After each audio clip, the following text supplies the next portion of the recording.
El Evangelio nos regala la buena nueva que nos lleva a confiar en lo que Dios ha dicho y prometido. Nos indica que en Jesucristo somos salvos y tenemos la vida eterna. El Centro de Comunicaciones de la Diócesis de Armenia les anuncia y predica el Evangelio de hoy. Del Santo Evangelio según San Mateo. En aquel tiempo, mientras Jesús y los discípulos recorrían juntos la Galilea, les dijo Jesús: Al Hijo del Hombre lo van a entregar en mano de los hombres, lo matarán, pero resucitará al tercer día. Ellos se pusieron muy tristes. Cuando llegaron a Cafarnaún, los que cobraban el impuesto de las 2 dracmas se acercaron a Pedro y le preguntaron: ¿Su maestro no paga las 2 dracmas? Contestó: sí. Cuando llegó a casa, Jesús se adelantó a preguntarle: ¿Qué te parece, Simón? ¿Los reyes del mundo a quién le cobran impuestos y tasas? ¿A sus hijos o a los extraños? Contestó: a los extraños. Jesús le dijo: entonces los hijos están exentos. Sin embargo, para no escandalizarlos, ve al lago, echa el anzuelo, coja el primer pez que pique, ábrele la boca y encontrarás una moneda de plata. Cógela y págales por mí y por ti. Palabra del Señor. Gloria a ti, Señor Jesús. De nuevo está Jesús en Galilea, tras volver del territorio de Cesarea, y hoy nos anuncia por segunda vez su muerte y resurrección, de una forma muy distinta a la que hizo por primera vez. Usa para ello Jesús la denominación Hijo del Hombre, de valor extensivo y tocando lo referente a Él y a sus seguidores. No menciona ni lugar ni personajes concretos.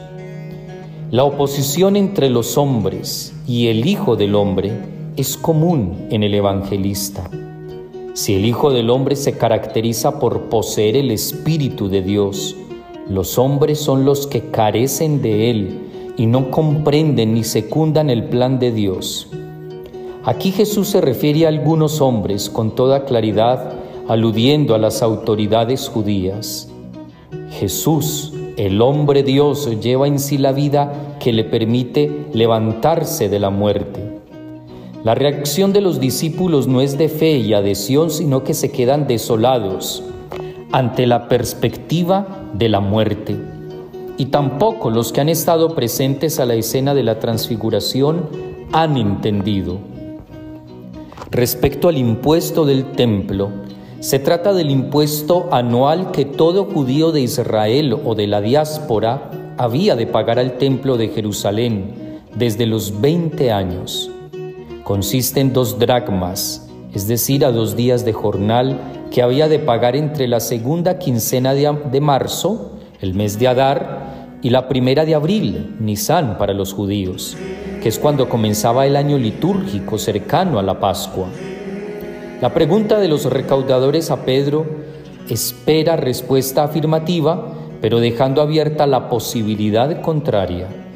Los sacerdotes y algunos rabinos pretendían estar exentos de pagar el impuesto, y dado que a Jesús se le llama maestro, podría pretender el mismo privilegio. Pedro, sin más, responde afirmativamente, mostrando su concepción de un Mesías que respeta y continúa las instituciones en Israel. No le penetran las predicciones que ha hecho de Jesús de su muerte, a pesar de la increpación de Jesús y de que su idea sigue siendo la humana. Jesús le da la lección, ampliando el caso a los tributos reales. La expresión «los reyes de este mundo» era una expresión judía corriente en oposición con la del Rey del cielo. Se refiere a los súbditos de su reino, y eran los extraños, los extranjeros, aludiendo a los pueblos sometidos a pagar el tributo. Jesús y sus discípulos son los ciudadanos del reino de Dios y están exentos del pago.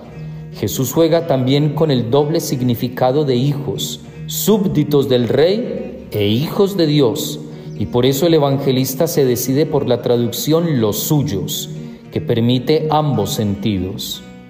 La frase central del pasaje es: los suyos están exentos. Literalmente, libres son los hijos.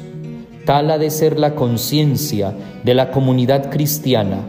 La condición de hijos de Dios lleva consigo la absoluta libertad respecto a toda clase de poder e imposición. Ni Jesús ni los suyos tienen ninguna obligación de pagar, y si lo hacen, no es por el respeto al templo, sino al pueblo, porque el escándalo es uno de los temas estrella del evangelista Mateo. Ante ciertos deberes sociales, políticos, el ejemplo de Jesús nos enseña que obedecer con libertad y no por miedo o servilismo es pagar un justo impuesto a la convivencia humana. Nos enseña a saber cumplir como cristianos que estamos en el mundo sin ser de él, de manera coherente, los deberes sociales y políticos de las sociedades en las que nos desenvolvemos. Finalmente, el recurso al milagro del pez sirve para poner de relieve su calidad de hijo. Es el Padre quien ha proporcionado lo necesario para pagar el impuesto. Un feliz día para todos.